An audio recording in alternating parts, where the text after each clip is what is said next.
Izao ny fivavahana madio sady tsy misy loto eo anatrehan'Andriamanitra iray. Ny mamangy ny kamboty sy ny mpitondra tena amin'ny fahoriany, ny miaro ny tena tsy hisy pentipentina amin'izao tontolo izao.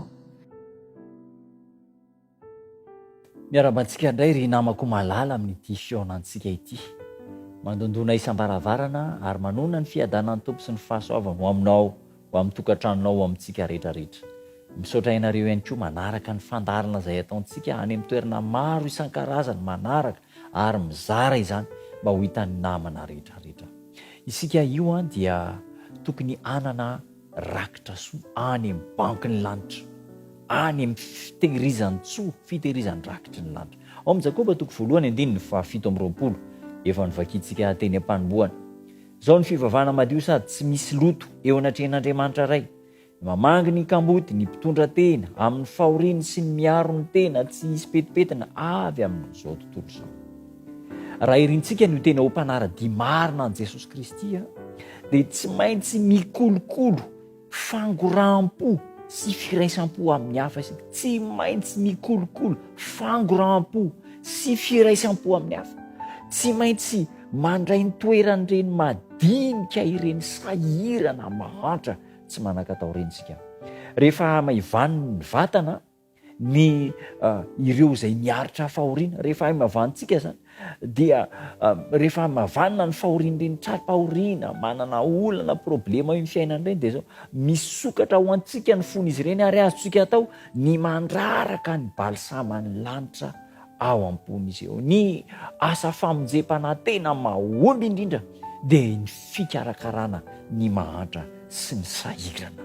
Fikarakarana ireo izay heverina fa noady noho ny fiarahamonina ary misaotra an'Andriamanitra fa maro amintsika no manokana fotoana ohatra hoe misy an'ilay andro lehibe ho an'ny tanora maneran-tany, andro lehibe ho an'ny ankizy maneran-tany, dia ny tokantrano rehetra, ny fiangonana, ny fikambanana dia manokana vola hanampiana ny manara dia tena maneho fankasitrahana ny fiangonana rehetra, ny tanora rehetra, ny ankizy rehetra izay nanokana n'izany asa soa. Misy mahafy vola be isaorana ampitiava fitaovana be dia be fa izany no tena asan'ny zanak'Andriamanitra.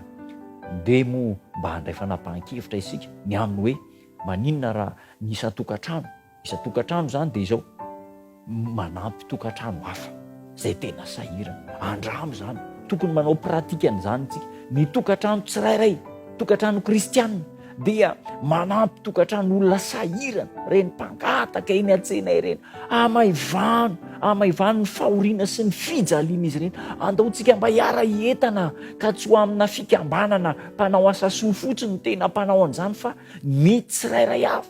Ny asa soa zany dia tsy hoe asan'ny fikambanana fa asan'ny tsirairay avy ary fomba mahomby ahafahana mitona olona ho any amin'ilay fiainana mandrakizay. Ny ora indraindray lanitsika lanina amin'ny zavatra tsisy dikany, ny vola lanitsika amin'ny zavatra tsisy dikany, ireo sakafo mety hoe verivery amin'ny zavatra tsisy dikany, ambinambikanina amintsika. Maninona raha atambatra dia ny meloa ireny toe-javatra ireny dia atokana hanaovana asa soa ary amin'ny alalan'ny famendren'ny fahamarinan'i Kristy no hitehirizana mandrakizay mianitra ireny asa soa ataontsika ireny any amin'ny bankin'ny lanitra.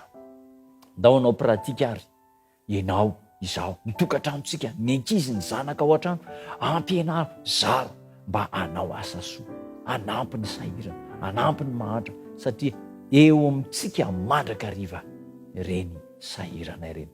Tanterao zany, ndeha ho tanterantsika fa hisy tahiry ho anao any amin'ny bankin'ny lanitra. Ndeha hivavaka isika. Tombo tsara indrindra ao misaotra anao fa menao hafatra lehibe zay. Izahay no fitaovana ampiasainao mba hikarakara ny mahantra sy ny sahirana, aneo fangoram-po sy fitserana azy ireny ka hisokatra ho amin'izy ireny ny varavaran'ny lanitra.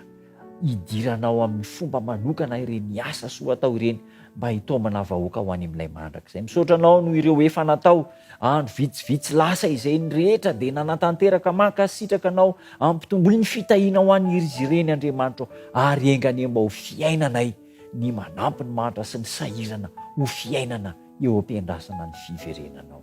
Tsofo rano amin'ny tsara indrindra izay amin'ny anaran'i Jesosy Tompo. Amen.